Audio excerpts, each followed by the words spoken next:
Love it or hate it, you simply cannot ignore what Apple is up to.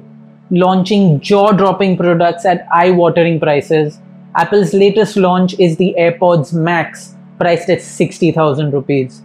Now there are some key features over here, including active noise cancellation and Apple's famed ecosystem benefits. But is all of this really worth that high price? Stick with me till the end of this review to find out. But before we get into the review of the Apple AirPods Max, don't forget to subscribe to our channel and also hit the bell icon to be notified every time we post a new video.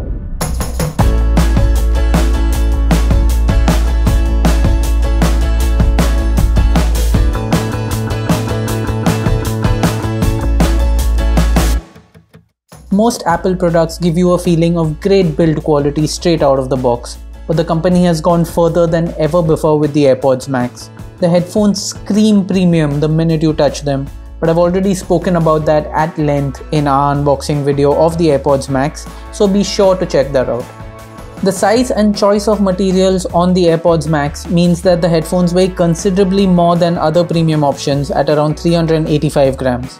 The use of premium materials and design in the ear padding and headband make the headphones quite comfortable. The Apple AirPods Max come with a smart case. I'm not going to mince words here, this case looks absolutely ridiculous and barely wraps around the ear cups, let alone protecting the rest of the headset. However, magnets in the case interact with sensors on the headphones to put the AirPods Max into a low power mode that is effectively the closest it comes to switching it off. It's worth pointing out here that the Apple AirPods Max don't actually switch off.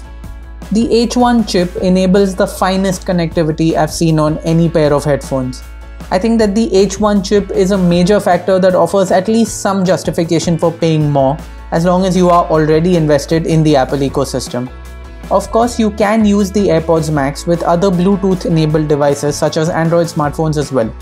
Battery life was often a pain point for me during my time with the AirPods Max, largely due to the fact that the headphones can't be powered down.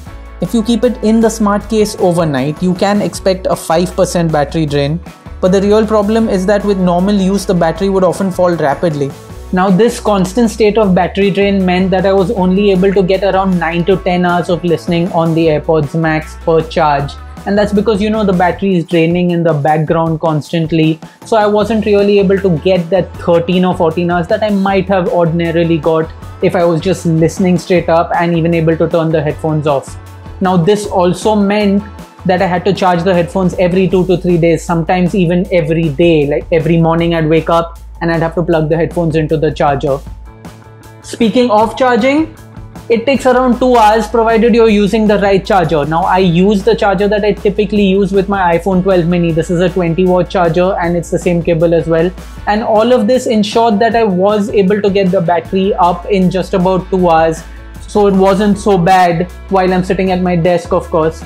But then again, 9 to 10 hours is not very good battery life, and if you spend a lot of time outside and away from your charger, you might find yourself a little bit disappointed with the AirPods Max. On to sound quality. The headphones use Bluetooth 5 for connectivity with support for the SBC and AAC Bluetooth codecs.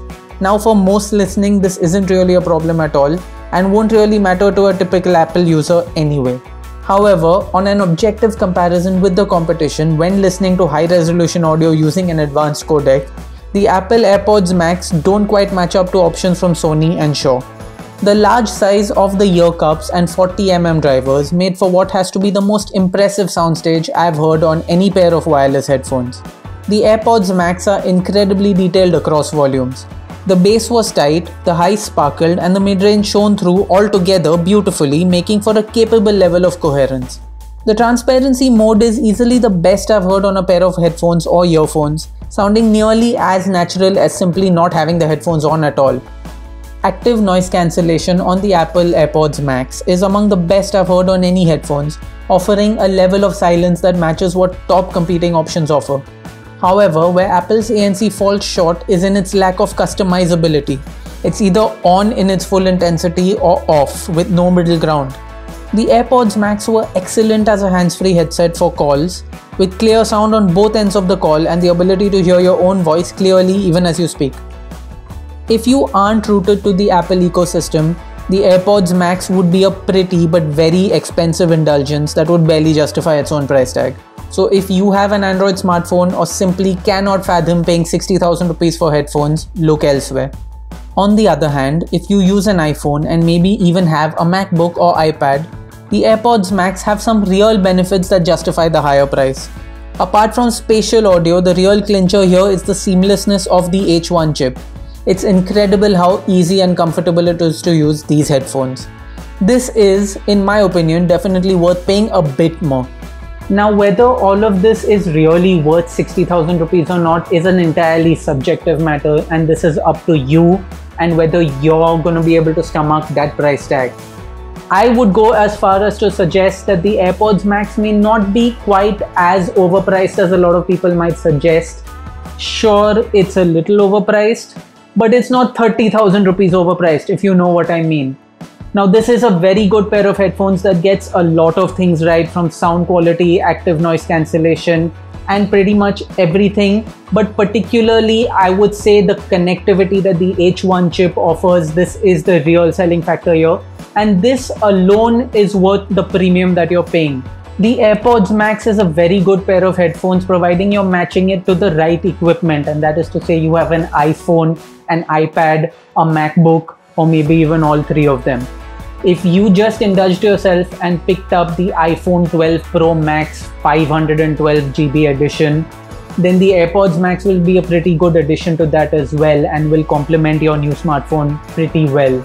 That's it for our review of the Apple AirPods Max. For all things tech, don't forget to log on to gadgets360.com.